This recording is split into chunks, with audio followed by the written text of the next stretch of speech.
This question is about your visit in Australia in 1989, where you met some Aboriginal leaders and some music players, and you said about this music that it was as close to nature itself and expressing not a sense of loss of hope, but something close to that which saddened me. What did you mean by this, and what are the religious teaching from Aborigines that you made there? Aborigines are some of those ancient people who are not only misunderstood, but has been apparently consciously misrepresented.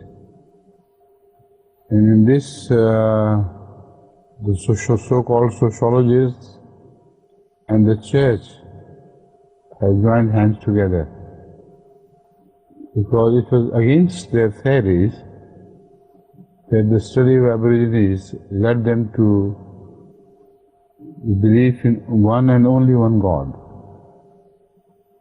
So that is why all the books on Aborigines have a complete misrepresentation of their true religion, of their history,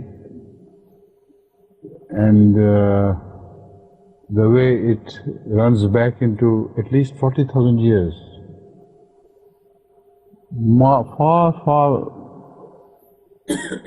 Far more ancient than the biblical history can be extended. If not 7,000 years, you can extend it to 10,000 or a bit more.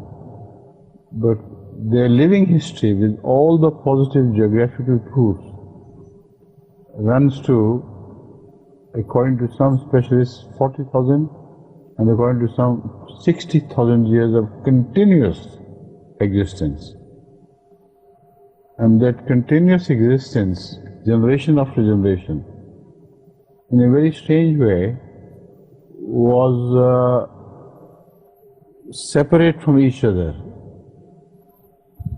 There's so many times, at least 600 tribes have been identified.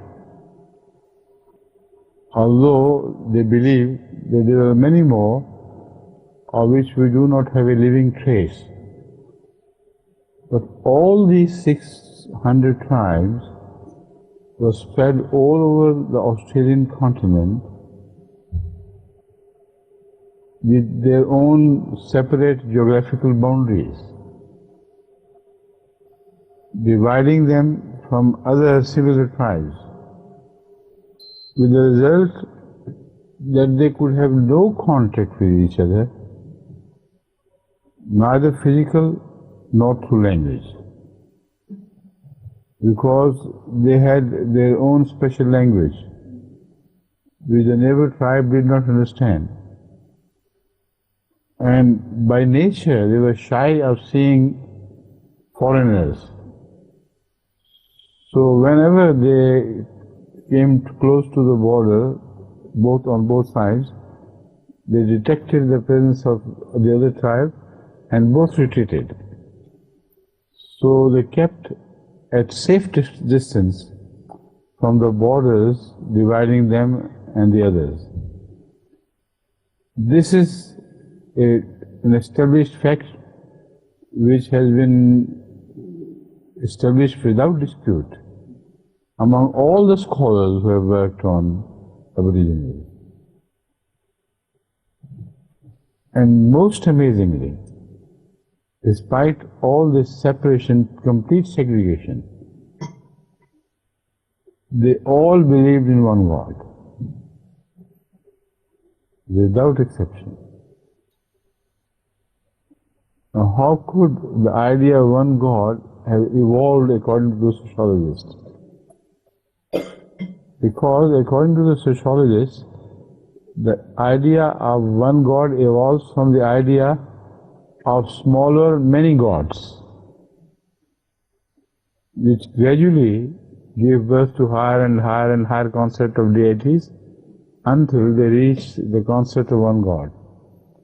It can't be vice versa, because the moment they believe that it was the idea of one God which deteriorated into the concept of many deities, then they have to believe the idea must have come from God Himself.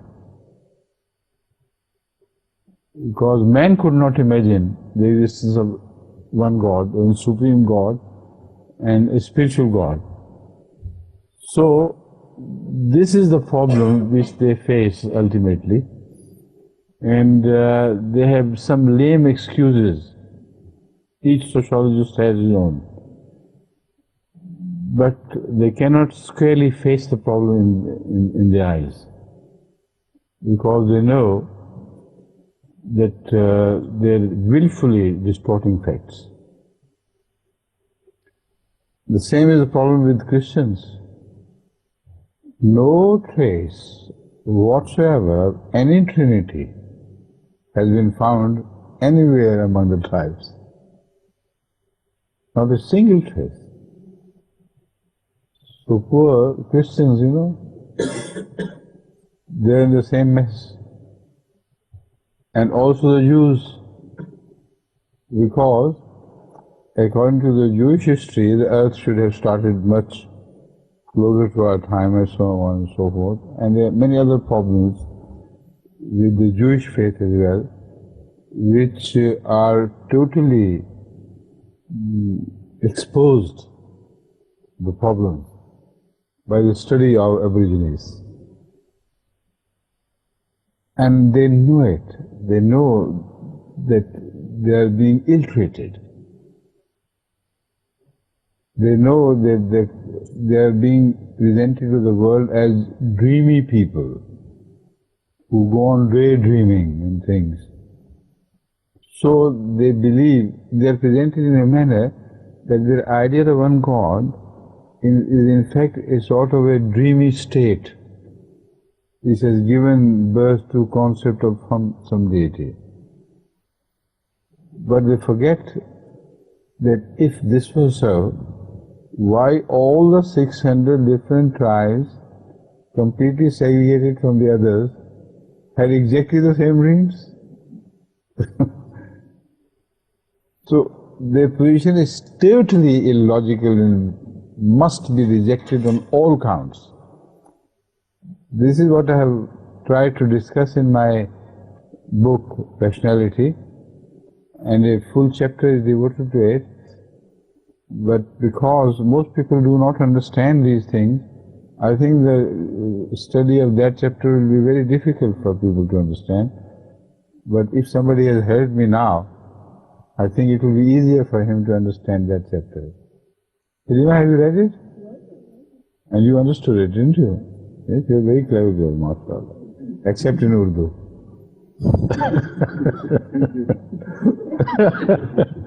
Yes?